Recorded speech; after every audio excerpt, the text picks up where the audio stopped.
Hello, my name is Dr. Leon Vanstone. I'm a rocket scientist and I'm director of the Texas Rocket Engineering Lab here at the University of Texas at Austin. Now, I know that many of you are here to talk about the democratization of space, about how to open investment opportunities in this bold new frontier to private citizens. And I think this is good. I think that the public needs to be more involved in space in all ways, and that people should be able to benefit from the growth of such an enormous industry. But I'm not here to tell you who you should be investing in.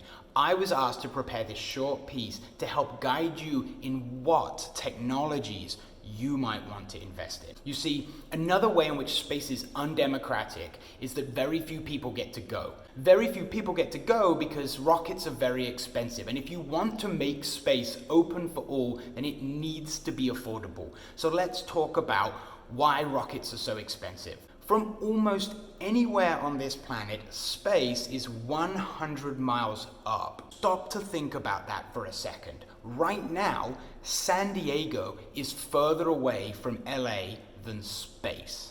I can fly LA to San Diego for about $200 return, but it would cost me millions of dollars to fly to space because, as I said earlier, rockets are expensive.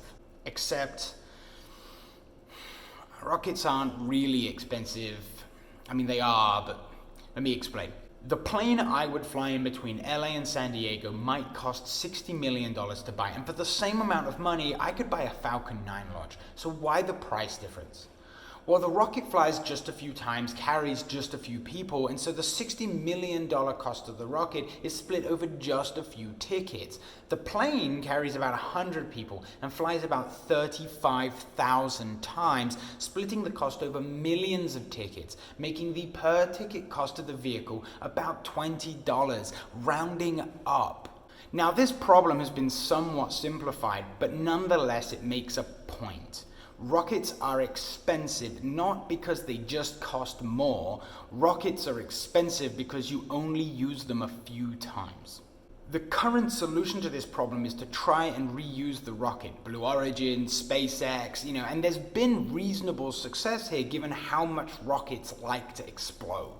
If we're being pretty generous, we might believe that we could fly a rocket 500 times, with say 10 people in each flight, making it about $12,000 a ticket. Much cheaper than now, but still 60 times more expensive than the plane flight for the same distance. So why do we use rockets? We have no other choice. Rockets are currently the only way to get to space. You can pay the ticket price or you can stay behind. There is no economy rocket flight. Here's an example. Imagine the Wright brothers had not invented powered flight. There would be no aeroplanes and we would all travel in blimps and zeppelins like the Hindenburg. We wouldn't do this because it was the best way to fly. We would do it because it was the only way to fly. Flights would be long and relatively dangerous, but it would be the only way. Now imagine the Wright brothers were born today. They invent the plane and an entire blimp industry is destroyed, replaced by a faster, safer, cheaper flying machine. Rockets are like blimps. They aren't the best way to get somewhere, they are the only way. And sometimes you really have to get somewhere.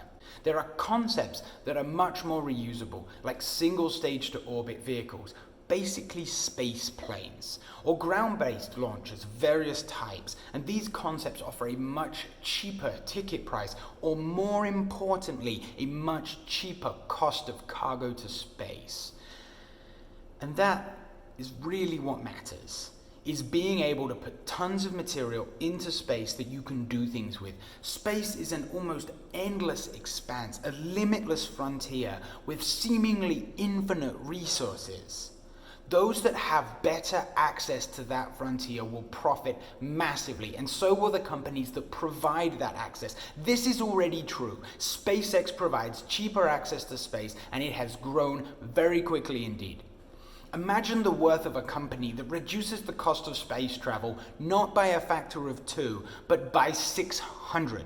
So here is my advice on where to invest. Invest in the companies that promise to democratize space, companies that make space flight cheaper.